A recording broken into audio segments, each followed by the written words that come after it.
اللہ کے نام سے جو بڑا مہربان نہایت رحم والا ہے۔ اور اگر تقسیم وراثت کے موقع پر غیر وارث رشتہ دار اور یتیم اور محتاج موجود ہوں تو ان میں سے کچھ انہیں بھی دے دو اور ان سے نیک بات کہو۔ اور یتیموں سے معاملہ کرنے والے لوگوں کو ڈرنا چاہیے کہ اگر وہ اپنے پیچھے ناتواں بچے چھوڑ جاتے تو مرتے وقت ان بچوں کے حال پر کتنے خوف زدہ اور فکر مند ہوتے۔ سو انہیں یتیموں کے بارے میں اللہ سے ڈرتے رہنا چاہیے اور ان سے سیدھی بات کہنی چاہیے۔ بے شک جو لوگ یتیموں کے مال ناحق طریقے سے کھاتے ہیں وہ اپنے پیٹوں میں نیری آگ بھرتے ہیں اور وہ جلد ہی دہکتی ہوئی آگ میں جا گریں گے۔ اللہ تمہیں تمہاری اولاد کی وراثت کے بارے میں حکم دیتا ہے کہ لڑکے کے لیے 2 لڑکیوں کے برابر حصہ ہے، پھر اگر صرف لڑکیاں ہی ہوں 2 یا 2 سے زائد تو ان کے لیے اس ترکے کا 2/3 حصہ ہے، اور اگر وہ اکیلی ہو تو اس کے لیے آدھا ہے۔ اور مورث کے ماں باپ کے لیے ان دونوں میں سے ہر ایک کو ترکے کا 6واں حصہ ملے گا بشرطے کہ مورث یعنی میت کی کوئی اولاد ہو۔ پھر اگر اس میت کی کوئی اولاد نہ ہو اور اس کے وارث صرف اس کے ماں باپ ہوں تو اس کی ماں کے لیے 1/3 ہے اور باقی سب باپ کا حصہ ہے۔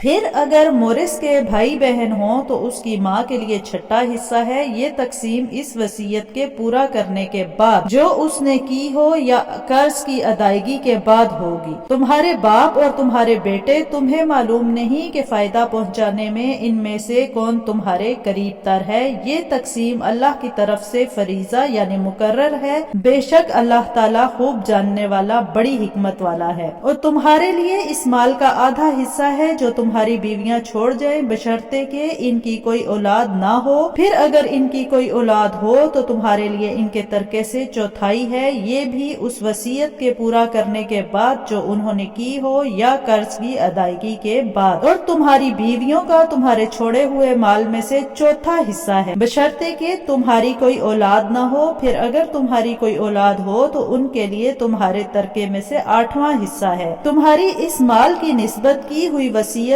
پورا کرنے یا تمہارے قرض کی ادائیگی کے بعد۔ اور اگر کسی ایسے مرد یا عورت کی وراثت تقسیم کی جا رہی ہو جس کے نہ ماں باپ ہوں نہ کوئی اولاد اور اس کا ماں کی طرف سے ایک بھائی یا ایک بہن ہو یعنی اخیافی بھائی یا بہن تو ان دونوں میں سے ہر ایک کے لیے 6واں حصہ ہے۔ پھر اگر وہ بھائی بہن ایک سے زیادہ ہوں تو سب 1/3 میں شریک ہوں گے۔ یہ تقسیم بھی اس وصیت کے بعد ہوگی جو وارثوں کو نقصان پہنچائے بغیر کی گئی ہو یا قرض کی ادائیگی کے بعد۔ یہ اللہ کی طرف سے حکم ہے اور اللہ خوب علم و حکمت والا ہے۔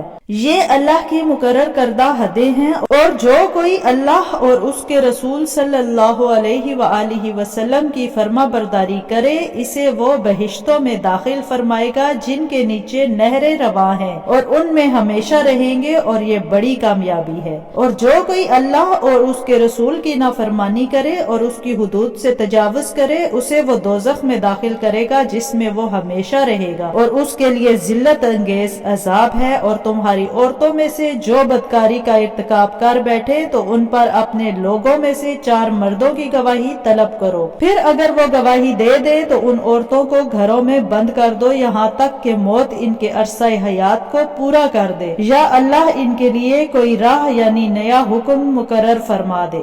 اور تم میں سے جو بھی کوئی بدکاری کا ارتکاب کرے تو ان دونوں کو ایذا پہنچاؤ۔ پھر اگر وہ توبہ کر لیں اور اپنی اصلاح کر لیں تو انہیں سزا دینے سے گریز کرو، بے شک اللہ بڑا توبہ قبول کرنے والا اور مہربان ہے۔ اللہ نے صرف انہی لوگوں کی توبہ قبول کرنے کا وعدہ فرمایا ہے جو نادانی کے باعث برائی کر بیٹھے پھر جلد ہی توبہ کر لیں، پس اللہ ایسے لوگوں پر اپنی رحمت کے ساتھ رجوع فرمائے گا اور اللہ بڑے علم اور بڑی حکمت والا ہے۔ اور ایسے لوگوں کے لیے توبہ کی قبولیت نہیں جو گناہ کرتے چلے جائیں یہاں تک کہ ان میں سے کسی کے سامنے موت آ پہنچے اور اس وقت کہے کہ میں اب توبہ کرتا ہوں، اور نہ ہی ایسے لوگوں کے لیے ہے جو کفر کی حالت پر مریں، ان کے لیے ہم نے دردناک عذاب تیار کر رکھا ہے۔